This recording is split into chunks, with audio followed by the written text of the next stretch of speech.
muganire by'Imana yavuze ku buzima bwanyu. Haleluya, haleluya.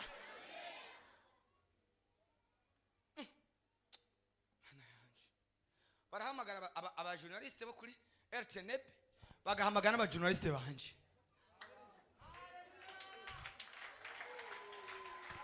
Imana ivuze ngo baho urabaho, ijambo ryayo rirarema.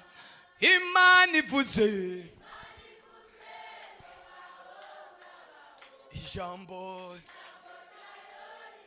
ijambo ryayo rirarema. Ndabitangaje ubyumve ubyemera, kuko ntabwo ushobora kubizibira. Jewe sinzova ku butaka mutabonye televiziyo yiwanje. Apana ica kuri online. No. Televiziyo muzoyibona. Mana senda wagira gute. Radio televiziyo muzoyibona.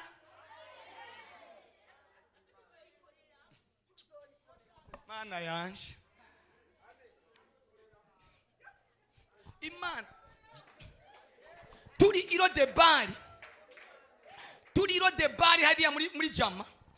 Imana yigeze kutubwira ijambo, nubu sindigenda gibagira. Iratubwira ngo ndabahaye ubwenge nk'ubwo nahaye Oholiyabu na Besaheli. Muravyibuka bari bahari sinzi ni bakeya. Ndabahaye ubwenge nk'ubwo nahaye Oholiyabu na Besaheli. N'abantu Imana ngo yahaye ubwenge bwo kubaka ihema cy'Imana. Si ibintu bari barabonye, ariko Imana ibaha ubwenge. Haleluya. Ndabizi neza mutegereza kuzobona televiziyo radio BAHO. Bitebuke bimara imyaka 5, bimara imyaka 10. Ndababwijije ukuri mutegereza kuzobibona, kuko si migambi yiwanje. Ikintu Imana yavuze ku buzima bwawe, bakizibira batakizibira ntabwo bashobora, ntabwo bogishobora.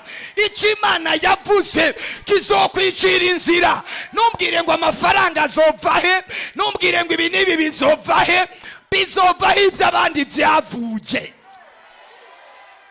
Hari abantu bizeye bafite imigambi ikomeye bari ngaha ko Imana igiye kuyuzuza ngo batele haleluya.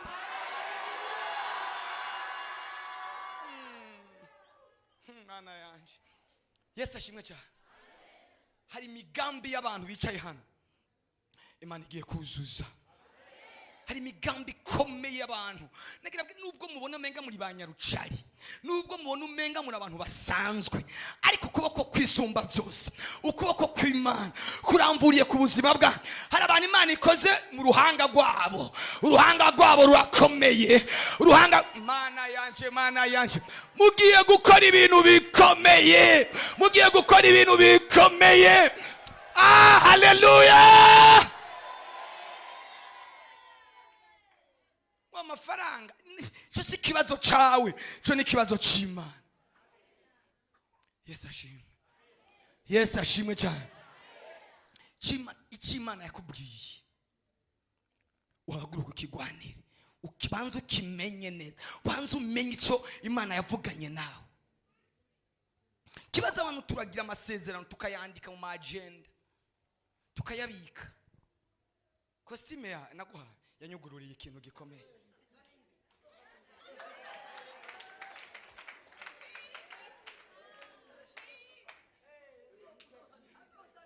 Gutanga kuzana umugisha.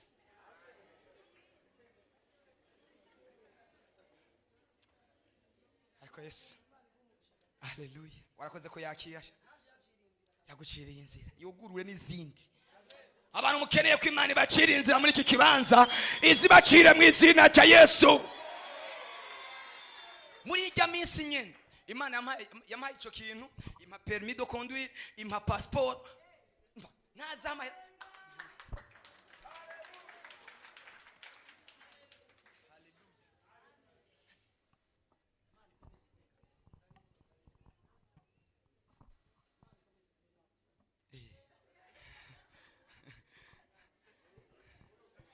hari abantu bicaye ngaha batagira ishusho, ariko Imana igiye kubabumbabumba ibahereza ishusho. Mwabakobwa n'abahungu muri ngaha menga nta jambo mugira, isysteme z'abantu na gaciro zibaha. Imana igiye gukoresha systeme yayo, muhabwe ijambo. Abavyizeye nimutere haleluya.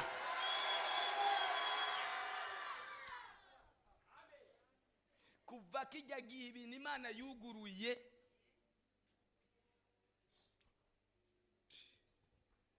igitangaza.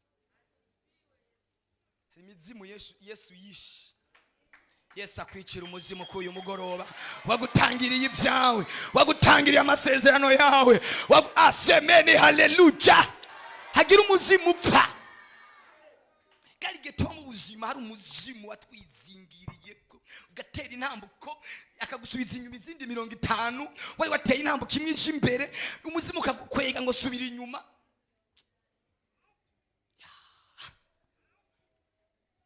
Yesu ashimwe cyane.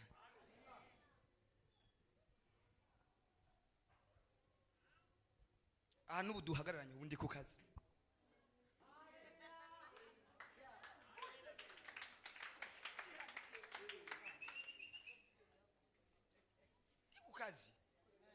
Ndi ku kazi. Ndiko ndakorera Imana. Amakontra ari genzo sinya amakontra. Mana yanje. Pano kusinya amakontra. Haleluya. Imana iguhe gusinya mu izina rya Yesu. Gwe kugira ukuboko gusinya ibintu. Wumve baguhamagaye gusinya ibintu. Haleluya. Ngivyumva navyumvise nk'inzozi none nivyo cyanye sivyo. Nagiye kuvyemera kontra ndayifashe mu ntoki.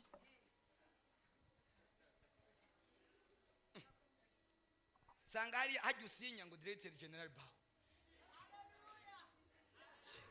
Chenelo. Imana kugira umuntu akomeye mu gihe cyawe, Imana kugira umuntu adasanzwe mu gihe cyawe, Imana kugira umuntu akomeye, Imana kubahisha ko wayubahishije, Imana guhesha ijambo ko wayihesheje.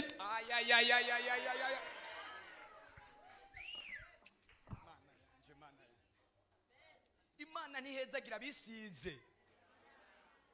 Imana nabwo ihezagira bisize. Bisaba kurinda kwisiga amavuta menshi. Esther kugira ngo umwami amwemere ntibyamusabye kwisiga amavuta menshi. Ntibyamusabye amavuta menshi, ariko kubera ikiganza cy'Imana cyari kuri mwama mutunga inkoni y'icubahiro ya zahabu. Reka umwama gutunga inkoni y'icubahiro ya zahabu. Semeni haleluya. Kareba amenye ikintu akeneye, amenye icyo yavuganye n'Imana.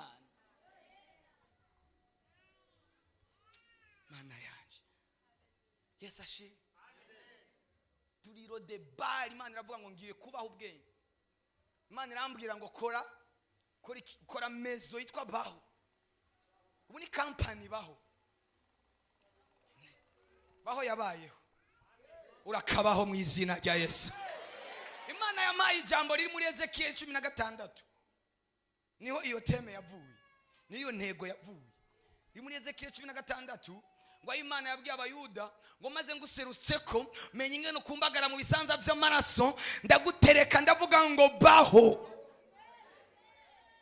Imana iravuga ngo BAHO, acabaho.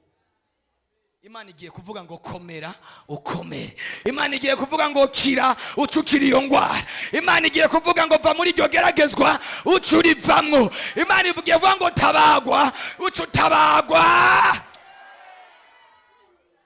Haleluya.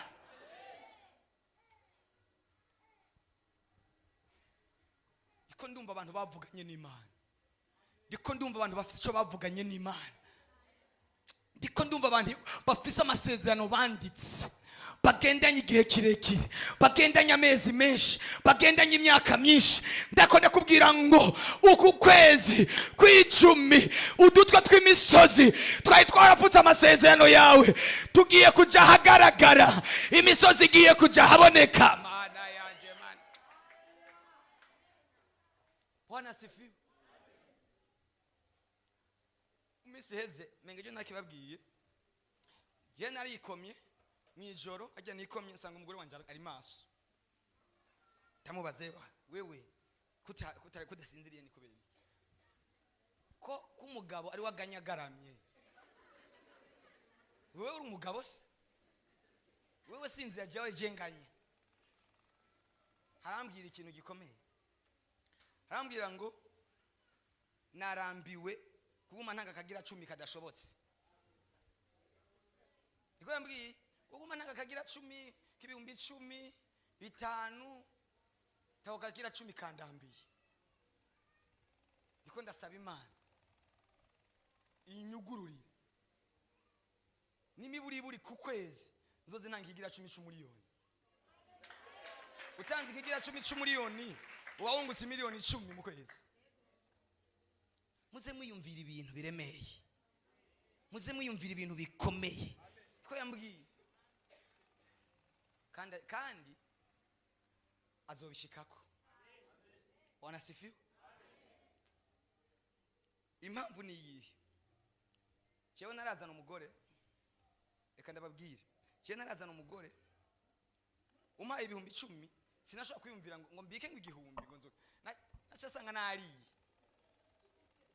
ntibagiye gutanga igira 10 ariko ndamuzanye ndamushikanye mu nzu ari 50 ijana ngo agahumbi ngo mbike ijana ngo mbike majana 5 byaransinda rero ubuzima naho tushaka twicanye n'abantu ngaha bitsinda ikintu nico gitsinda uronse igihumbi ugasanga ijana waririye ariko dushitse mu nzu sanga kiranutse kugira 10 kunsumba haleluya sanga kiranutse kugira 10 kunsumba nibibaho nashobora kujya naho ryo bijana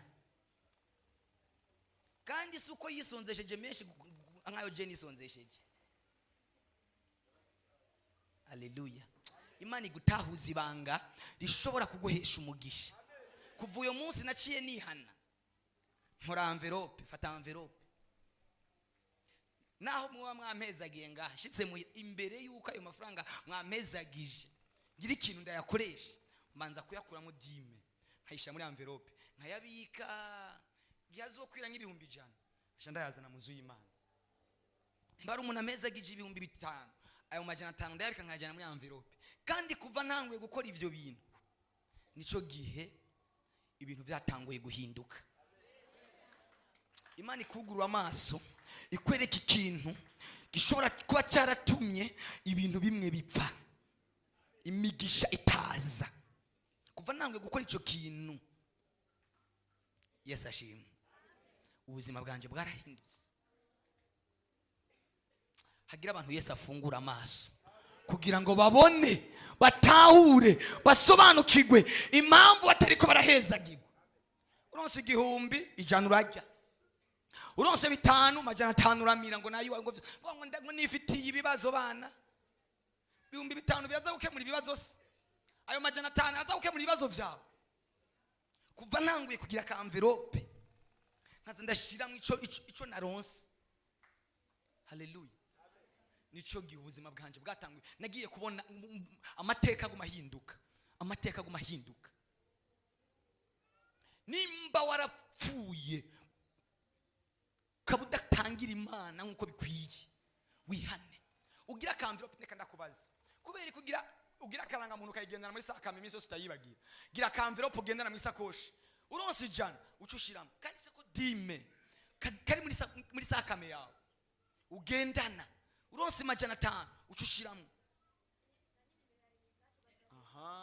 noneho utwagize nimero ya limikashi aho uri hose cugira depo utarayajya abe yashitse ndakubwije ukuri ibyo ni wavyubahiriza sema haleluya icyatumye Israeli ikomera ejo nari babwiye ngaha habaye umugabo umwe ngiye kuvuga akantu cyo turusenga cyo turangiza uyo mugabo yari umuyuda ariko afise nationality y'Ubwongereza ari mu Bwongereza aragenda akora ibintu yari umuntu w'umunyabwenge w'umushakashatsi akora ikintu gikomeye mu bwami bw'Ubwongereza icyo gihugu Ubwongereza bwari Israeli yari itakivugwa itakiriko. Abarabu barayifashe. Abayuda barasanze yaheze imyaka irenga 1900. Kuva reka nababwire, Israeli yatakaye yahunze mu mwaka wa 70 isubira mu gihugu cyabo mu 1940. Yesu atugirire neza. Israeli yaronse independence 1948. Niho bagarutse, niho cyasubiye kuba igihugu, yasubiye kuba igihugu kizwi.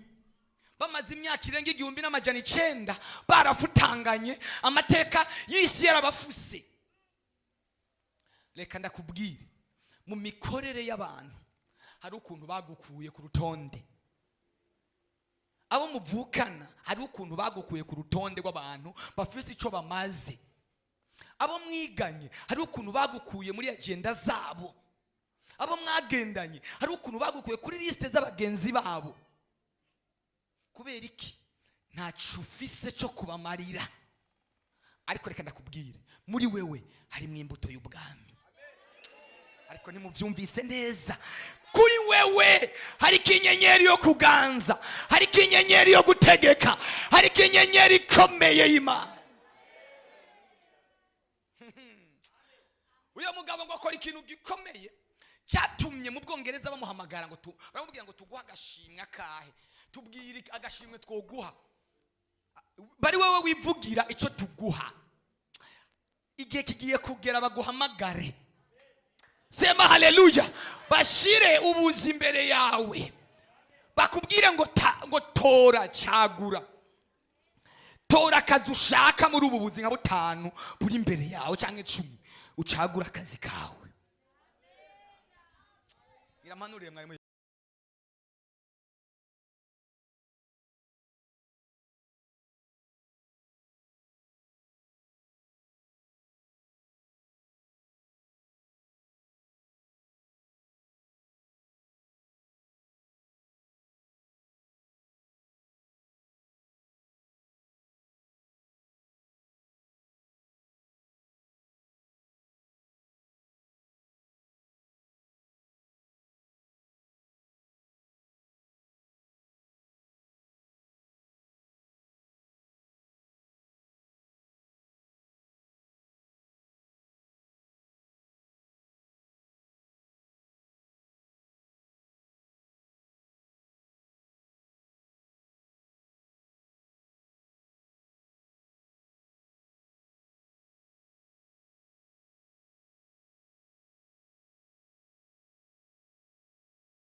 fata umwanya uze kuvyandika.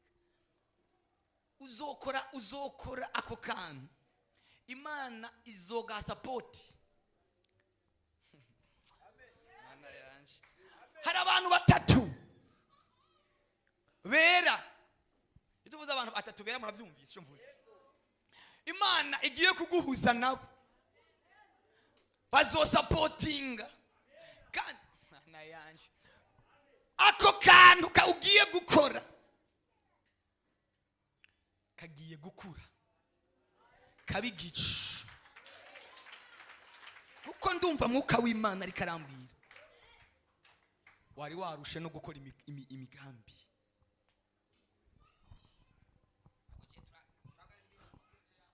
Bwana sifiwe.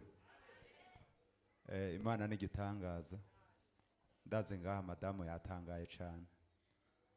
Jewe ndi umuntu akora ama projet menshi ngira projet nyinshi mu mutwe.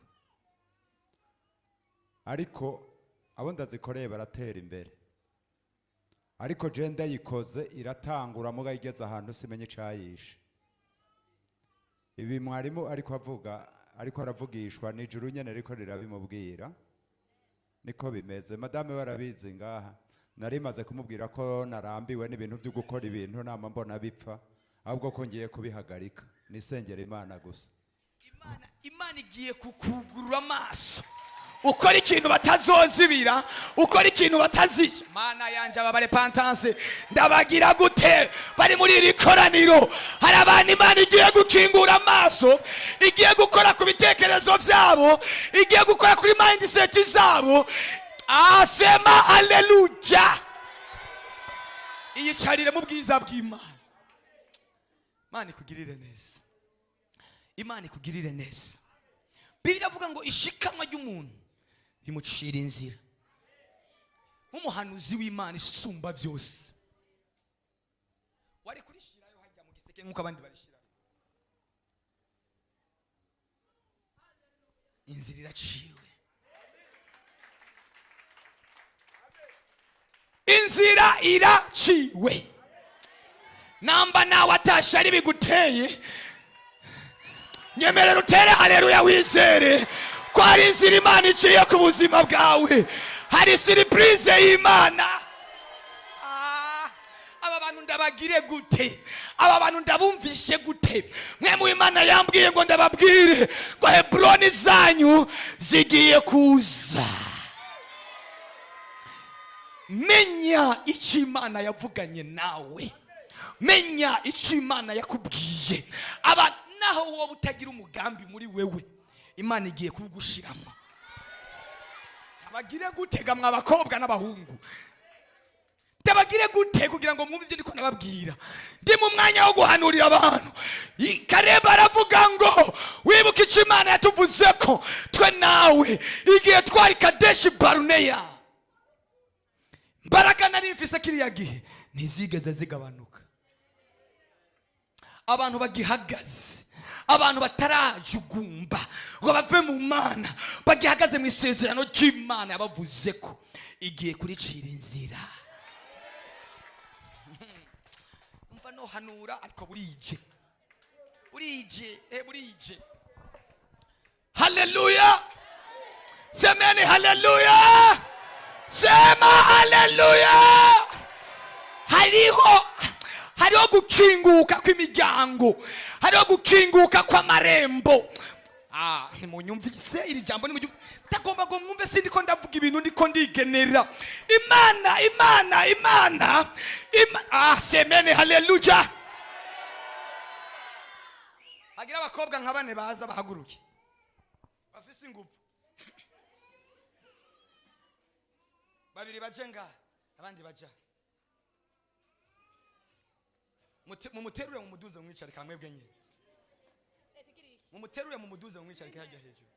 Uko nyene mu ntebe.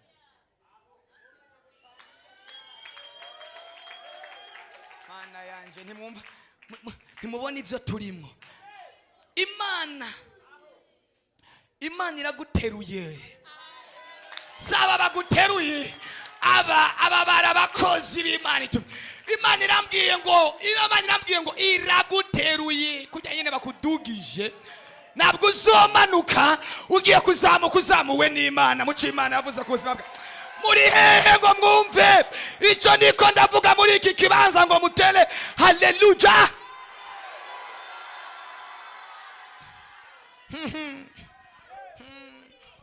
Mana yanje ndabagire gute? Munyemerere mutere haleluya. Umuhanuzi yaratubwiye ngo Imana ikunda ibintu bibiri. Ikunda amafaranga igakunda n'ugwamo. Udafise amafaranga urafise akanwa. Nyemerera utere haleluya. Koresha icyo ufise utere haleluya. Koresha icyo ufise utere haleluya. Imana iguterure. Bonye Imana iterura abantu. Bonye Imana iterura abantu. mbonye imana izamura abantu, mbonye imana ishira abantu ahantu haboneka. Semeni haleluya.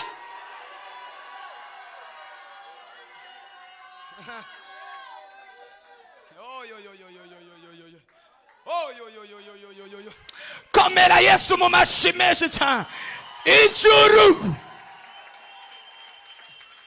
barakuvuze nabi kenshi riraceceka. Barakuvuze nabi riraceceka. Baguhimbira ibinyoma riraceceka. Bakuvuga bakwita amazina utari riraceceka. Ariko rigiye kuva mu gacerere rikore nk'ijuru, rikore nk'ijuru, rikore nk'ijuru, rikore nk'ijuru. Sema haleluya.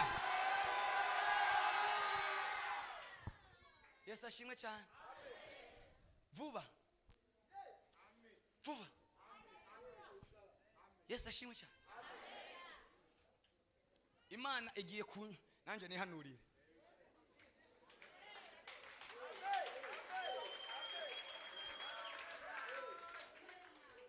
Ngiye gutangura kuri indege zivuga butumwa.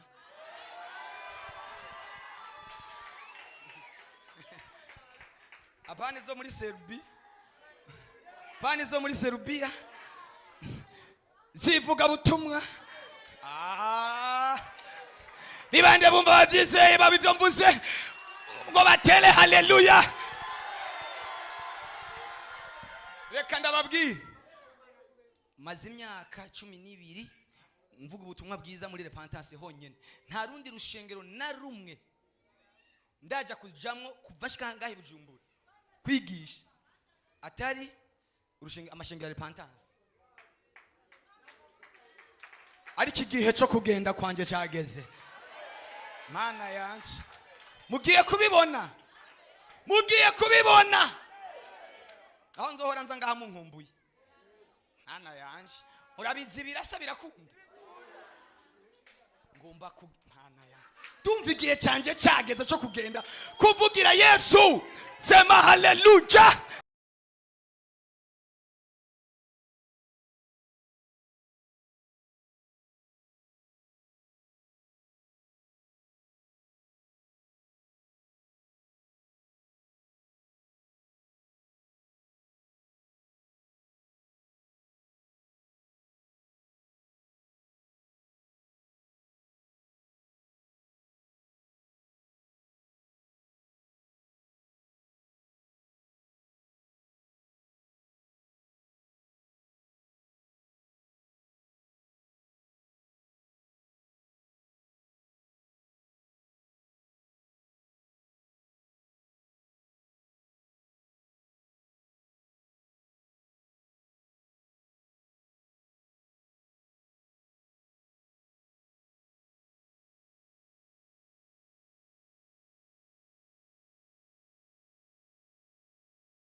Ngo ni mume parcelle muri Israel.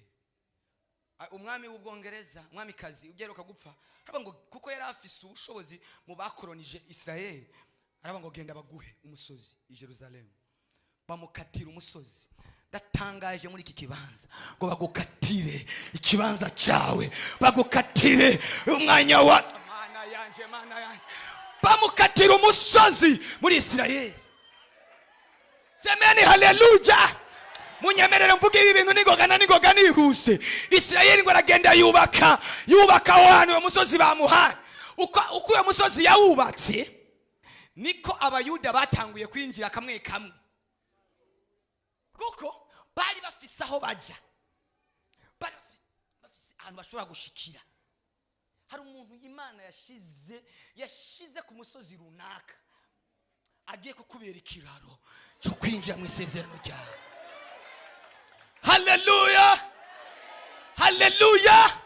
Imisore y'abayuda babita ngo n'abazayoniste bashika amajana indwi baragenda kuri wa musozi kuko yari yahubatse bagira inama bareklama independence ya Isirayeli babahereza ubwigenge igihugu gisubira kugira ijambo mu mahanga muri 1948 babahereza ubwigenge igihe kigiye kugera baguhereza ubwigenge haleluya. Isirayeli imaze gukomera igihe kimwe igitondo kimwe abarabu Egypte hamwe na Syria n'ibindi bihugu by'abarabu igihugu kimaze kwiyubaka kitarakomera neza batagisoda gikomeye bafise atagipolisi gikomeye bafise Imana ntabwo ikirisha ingabo ariko Imana ikirisha ijambo. Igihugu cyamaze kwiyubaka bagize gucya babona indege amashari de komba indege zishika amajana 3 ziri ku kibuga cy'indege i Cairo muri Misiri zigira ziguruke ngo zigende guturira Isirayeli bayifute ihinduke umunyota. Isirayeli hamagara abagenzi yari ifise ibihugu bikomeye Amerika n'ibindi bihugu ngo baze kuyitabara byose biranga. Igihe uzobona uhamagaye abantu bose bakaraba hirya uzomenya ko ari cyo gihe Imana igiye guhindukira. Haleluya. Bihugu byose byarabye haleluya. Bari bateguye yuko nibiri urwo rugamba bazorwana nk'amezi abiri mu mateka biza amateka murabizi intambara bayita ngo intambara ya 6 jours la guerre de 6 jours intambara y'iminsi 6 abiza amateka muzosome muje muri Google intambara y'iminsi 6 igihugu bari bazi ko bazo mukanya nkako guhumvya indege za Isirayeli nkeya bari bafise haleluya ziraguruka. Hari abantu Imana igiye gukoresha baguruke bambara amababa binjiye mu makambi y'abafilisitiya binjiye mu makambi y'abadayimoni bapanze kugirira nabi ishengero ry'Imana. Hari inama ziriko zirapangwa ikuzimu zo kubika ishengero ry'Imana ariko reka ndababwire indege nkeya zidafise ubushobozi ziraguruka zinjira i Cairo muri Egypte era mu Misiri ziturira za ndege zose mu minota. Ikibuga cy'i Cairo cyari kiriko izo ndege kirasha. Hari amakambi yarahagurukiye umurimo w'Imana. Hari indege z'Uwiteka Imana zigiye kuguruka mu kanya nkako guhumvya zitwike amashari de komba n'indege zikome. Nyemerera utele haleluya.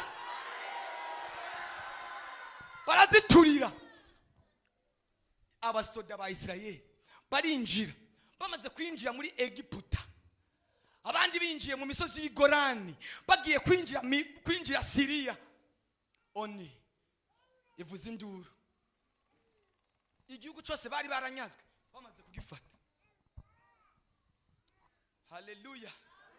Bagiye gusambura mosque neza bagiye kuwubomora ujya musigiti oni ira ivuza induru ngo muhagararaho mugezi ivyo musaba byose turavyemeye.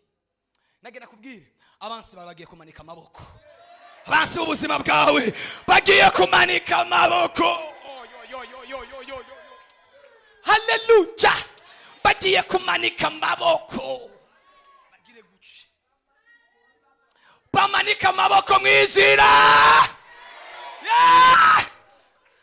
Imana ikihereza ubwenge Abisirayeli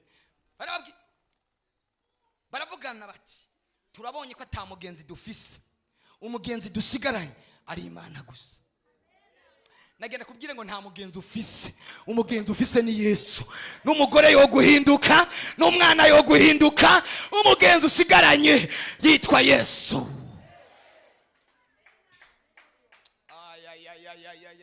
Ngiye kuvuga aka kantu bakoze kamwe gusa duje dusenga. Imana irababwira ibaha ubwenge bakora ikintu bakita ngo ni iron drone ni kanti misile bakoze muzoje muri Google muzokibona bashize hejuru y'ubutaka bwose bwa Isirayeli kugira ngo nta bombe naho yoba misile naho yoba ari ya satade za zindi zimwe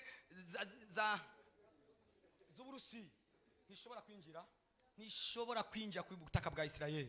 Imana igiye gushira Iron Dome, noneho yayishizeko Iron Dome kwa repentance na bombe. Nibande bumva bize ico ndiko ndavuga ngo batere haleluya. Imana igiye gushira Iron Dome ku rugo rwawe, ku bana bawe, ku muryango wawe. Semeni haleluya. Kugeza uyu munsi abansi bose ba Israel baracecetse. Iyo urungitse bombe muri Syria baciyumvira gusa kurungika bombe, bashize udukengeri alarme udusonete ku nzu zabo zose. Nta nzu nimwe ibaho ya Israel idafise kave. Imana itakunyegeje hejuru izokunyegeza hasi. Bashiraho udukengeri. Iyo muri Syria no muri Cairo muri Misiri biyumviye bakoze kuri misile, utwo dukengeri turi ku mazu yose y'abana ba Israel turi connecte n'ayandi mabombe y'umwansi. Baciyumvira gutera bombe gusa, bwa busoni buca busona. Umuyuda wese ahari agaca yinjira muri kave. Baca bamenya yuko muri Syria hari ikintu bagiye kurungika. Reka ndababwire, mwemu yera ari kuri twebwe. Mwemu yera abansi bawe gusa baciyumvira, bakibipanga, bakibikora, azosona akwereka kubwire ngo injira muri kave.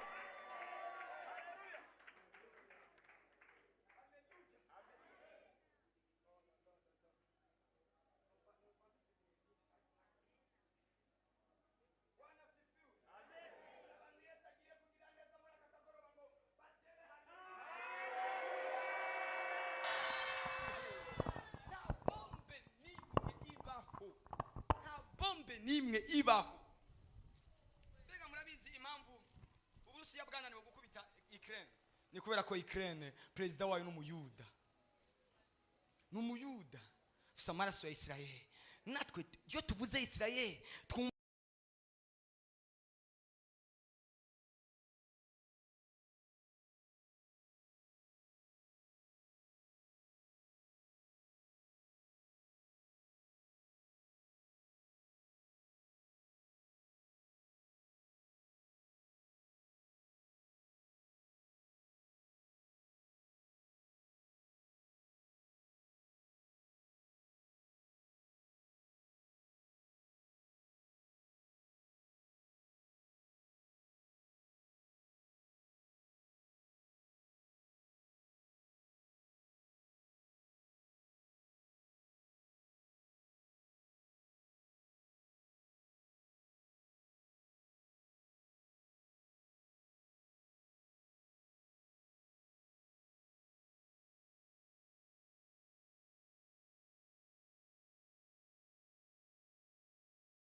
azoba ari karagwanya Imana yawe. Si we uzogwana, ni Imana igiye kukugwanira. Mbonye abantu bari muri kino kibanza Imana ibahaye ingabo zo kubagwanirira.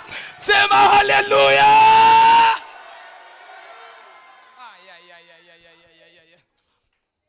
Mwanyuranje. Haleluya.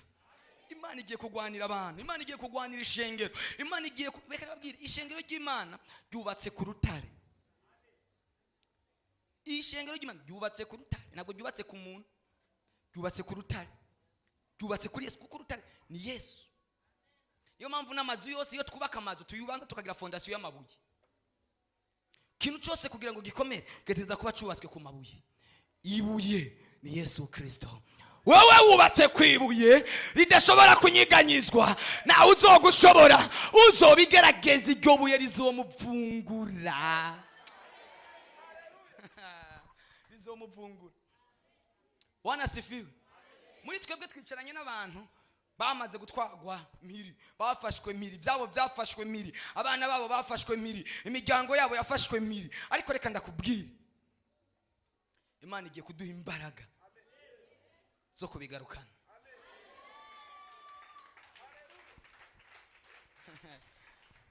Nuko umwanya ugiye nari kubabwira ukuntu Isirayeli yigeze gutabara abantu babo indege yagiye igeze ku butaka bwa Uganda. Murabizi ayo mateka, murayazi.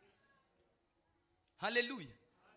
Igihugu indege bayifashe bakayishira ku kibuga cy'indege, abantu babafashe Isirayeli baravuga ngo abantu bacu tuzobarekipera gute, tuzobasubirana gute, barabura ingene bo bigenza.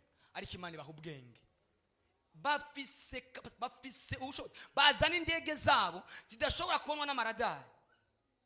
Haleluya. Baraza barengana ibirere byose, barabirengana byose batababonye. Indege zabo zigwa muri Kenya. Ziguye muri Kenya, bafata imodoka zisa n'imodoka umuperezida wa Uganda yagenderamo yitwa Idi Amin Dada. Haleluya. Binjira mu gisagara, binjira mu gihugu, bibaza. Imana ibafunika amaso. Mana yanje, Imana igiye gupfunika amaso abansi bawe, ubacemwo. Ugiye kubohoza umuryango wawe, ugiye kubohoza igihugu cyawe, ugiye kubohoza bibande bumva bizeye icyo ndiko ndavuga ngo batere haleluya. Mu minota indwi, ntibivuge mu Giswahili, dakika 7, iyo operasiyo yakozwe mu minota indwi, ibirarangiye. Nyemele lutere haleluya. Igiharuro cy'Imana. Ndasobanukiwe rero impamvu y'icyo kintu. Iminota indwi, naho nyene kugira ngo byari kwa nko minota 2, kugira ngo babamenye, basanze umuperezida, kuko benzi yagenderamwo yari yayihinduye muri iyo ndwi. Nabo baje muri benzi perezida asanzwe agenderamo na cortege. Ko mwiyumvira ibyo bintu, Imana igiye kuguha imbaraga. So ibaze kwinjira mu gihugu uvuye mu kindi gihugu. Barinjira bavuye Uganda, binjira Kenya, binjira ku kibuga cy'indege. Niho indege yari ifungiwe n'abantu barenga 100. Alala. Mu minota indwi ikibuga cy'Antebbe baragiturira n'abasoda bose. Iminota indwi bari abasoda bari ku miryango, bari ketse izo modoka ko atarizo, kuko umuperezida ashobora kuza mu kibuga cy'indege bitazwi. Ariko Imana yari yabahumye amaso bacyahanu hose. Imana ihuma amaso abansi bawe, Imana ihuma amaso abarozi bakuroga, Imana ihuma amaso abadayimoni bacemwo. Asema haleluya. Ari abaririmbye ngo bacemwo ntibabona, ubacemwo abadayimoni ntibabona, ntibagira amaso, ntibagira amaso. Cyandirimbira kijijwe. Bacemwo abadayimoni barahumye, Imana yabamenya amaso, nibabona. Igihe kimwe Elisa ngo baraje kumuhiga, abwira Imana ngo Mana ngo basiriya bahuma amaso. Baraza bagera ahantu Elisa ari, arababaza ngo murondera nde? Ngo turondera Elisa. Ngwe ngo yonda bajana iyo Elisa ari, kandi ari wenyene bariko baravugana. Imana iguha imbaraga zo guhuma amaso abansi bawe, zo guhuma amaso abadayimoni, zo guhuma amaso abarozi, zo guhuma amaso abapfumu. Asema haleluya. Elisa arababwira ngo nimuze ndabajane ndabereke aho Elisa murondera ari. Abajana mu ikambi. Abafata mpiri, tugiye gufata mpiri abadayimoni, tugiye gufata mpiri abakonikoni batubujije amahoro. Sema haleluya. Ngo bageze mu ikambi, abwira Imana ngo Mana ngo ibigabo bihumura amaso birahari. Ngo bihumuye amaso bisanga biri mu ikambi karabaye. Aha turi ni kuko ngo igihe cyose umwami w'Isiriya ngo yahora arota yahora apanga imigambi, Elisa wagaca yimenya mu nzozi. Barabaza umwami arabaza ko ibintu byose duha dupanga, imigambi duha dukora yose, duha dusanga Abisirayeli bayimenye, byagenze gute? Baramubwira ngo rega muri Isirayeli hari umuhanuzi w'Imana, ibyo wiyumvira n'igihe uryamye byose aca bimenya.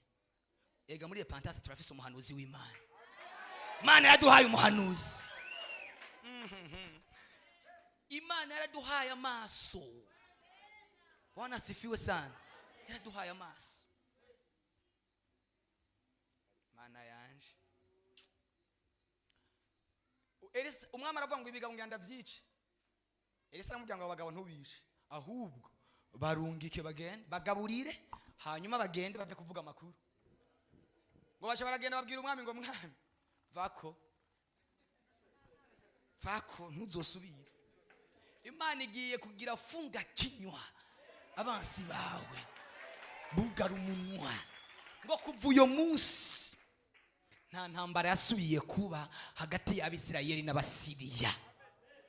Imana ishire kwihereza izo ntambara urwanye igihe kirekire mu izina rya Yesu Kristo. Abumva babyizeye nimutere haleluya. Abayuda ngo bakubite kibuga cy'indege cy'Antebe, baragiturira mu minota 7, indege yabo barayatsa. Batakaje umusodo umwe warajejwe misiyo, baramurashe mu nda, bageze kumugeza ku butaka yapfuye. Umwene wabo na Benjamin Netanyahu yari minisitiri wa mbere, niwe yapfuye mu rugamba. Haleluya. Ariko abandi bose babashikana ari bazima. Imana igiye kuguha kugaruka n'ibyawe byose. Byari bimaze igihe mu mabohero, byari bimaze igihe mu mabohero y'abadayimoni, ubivaneyo byose, tana kimwe gisigaye. Muhaguruke dusenge Imana, Imana ibagirire neza. Ari abantu bafashijwe n'iri jambo bagizeye ngo batere haleluya. Mwari mwejite bijya bintu byandike ukuri, ugiye kubibona ugiye kubibona. N'abandi mwese muri ngaha mwizeye iri jambo, mugiye kubona iby'ijambo ry'Imana ryavuze. Mugiye kubona n'ukuri, tugiye kuva mu mabohero twayasohotsemwo, tugiye gukayangana. Bibiliya avuga ngo bakuye Yosefu mu ibohero, ikintu ca mbere bakoze bamumoye umushatsi, baramwoza, bamusiga amavuta, bamwambika umwambaro. Ugiye kuboneka koko wavuye mu ibohero, bagiye kukwambika umwambaro atari umwambaro w'ibohero, umwambaro wo kubonana n'umwami, umwambaro wo kubonana n'abantu bakomeye, umwambaro wo kubonana n'abantu b'abanyacubahiro. Nibande babyizeye ngo batere haleluya.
Ndabona abantu bari ngaha imiryango yabo yabavuyeko,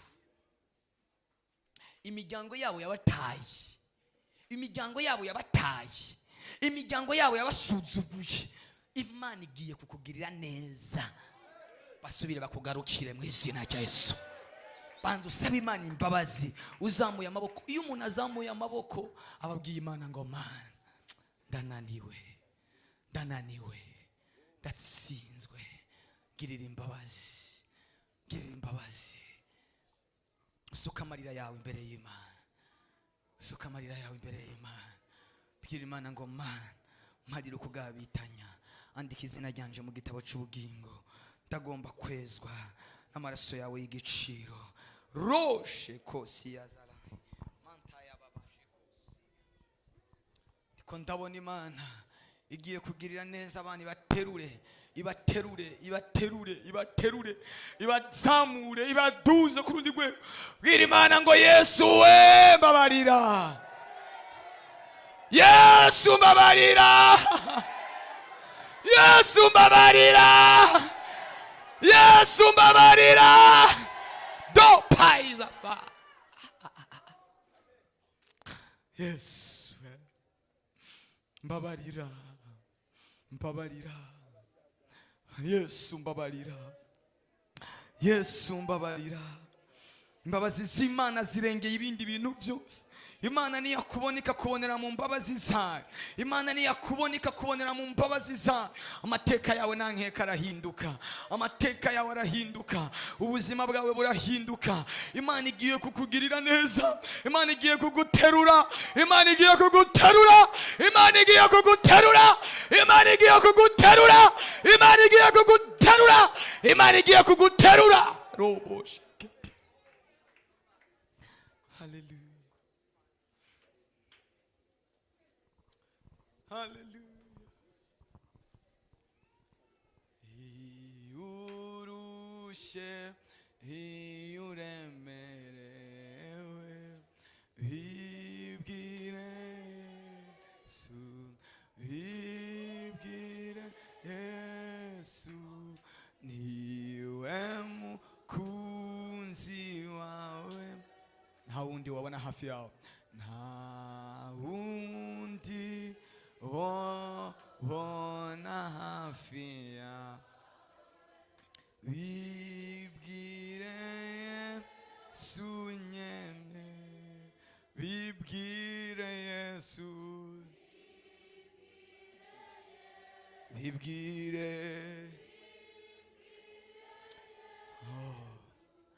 Niwe mukunzi wawe. Nta wundi wabona hafi yawe, nta wundi wabona hafi yawe.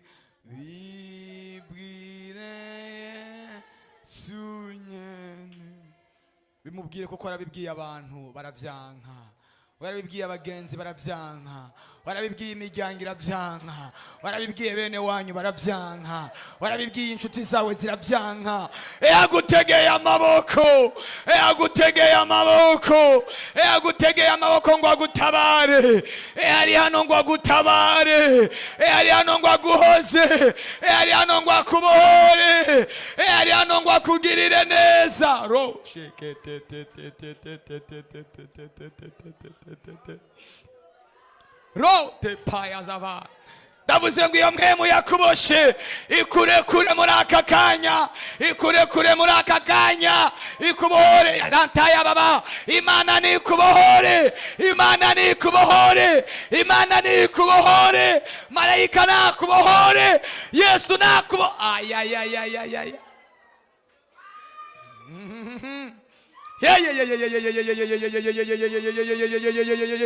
Abasenzi muri he? Ropo shekete tete. Umuntu azi ko atari umusenzi nakwiriye gukora igikorwa kitari cyo. Abasenzi bari bamufata abantu mu basenge. That is a force. Ndavuze ngo iyo mwemu yakuboshe ikurekure, ikurekure. Reka kuraba abandi, nawe niwirabe, nawe niwirabe we ubwawe. Niwakira amavuta akubohora, agumwidegemvyo, agumwidegem. Ropo shekete te te te te te te te te te te te te te. Zamura ayo maboko yawe imbere y'Imana. Iminota 5 gusa, iminota 5 gusa, iminota 5 gusa. ndavuze ngo 5 minutes, iminota 5 gusa, iminota 5 gusa. Hari ikintu kigira gikoreke muri aka kanya, hari ikintu kigira gikoreke muri aka kanya. Ndabona hari ikintu kigira gikoreke muri aka kanya kuri no sa tipaya zafa ropo sheke te damanuye umuriro, damanuye umuriro. Ugiye kumva imbaraga z'Imana zigufata, ugiye kumva imbaraga z'Imana zigukorako, ugiye kumva imbaraga z'Imana zigukorako. Rosheke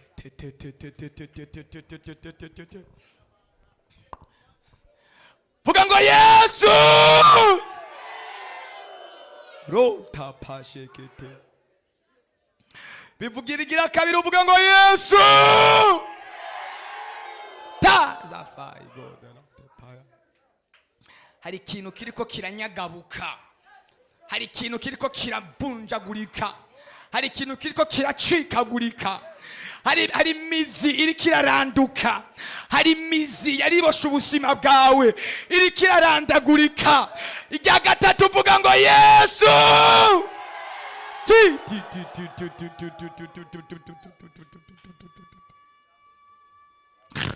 Ranta pata pa shekete.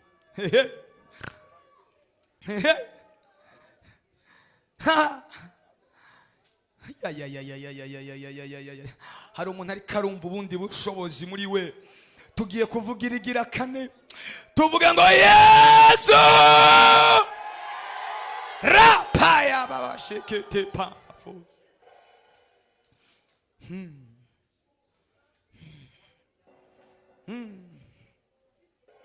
Ibyari bibosha amaguru, byari biboshe amaboko, byari biboshe mu mutwe, byari biboshe mu bwenge, byari biboshe business zawe, byari biboshe projet zawe, byari biboshe imigambi yawe, byari biboshe gahunda zawe, byari ayayayayayaya.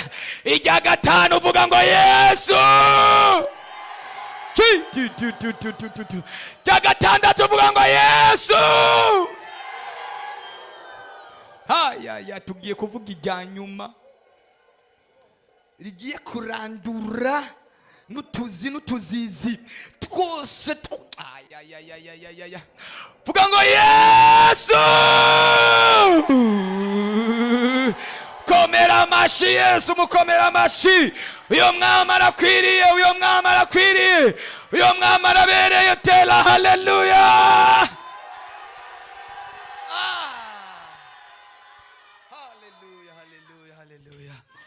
Lota pashe kete. Asante Mungu, asante Yesu. Imana ibagirire neza, Imana ibahezagire, Imana ibahezagire. Nari mvuze ngo Imana ibahezagire, Imana ibahezagire, Imana ibahica imitima yanyu yifuza mu izina rya Yesu. Komera Yesu amashi menshi cyane. Turarangije teraniro ry'uyu munsi, tuvuganye ikigira gatatu kivuga ngo menya icyo ukeneye, menya icyo Imana yakuvuze ko bizotuma utanyiganyiga, bizotuma uhagarara ushikame atabwoba. Imana ibagirire neza, mujyane umugisha w'Imana. Naho kuwa gatatu Imana ibahezagire. Kuwa gatatu saa 10 tuzoba turi hano. Imana ibahica imitima yanyu yifuza. Abataronka imyanya hagati mu ndwi mukaba muyironka dimanche gusa. Naho kuwa Mungu mutumira abandi benshi. Uwagize umuntu atumira, Imana imuhezagire, Imana imuhe umugisha mu izina rya Yesu. Amen.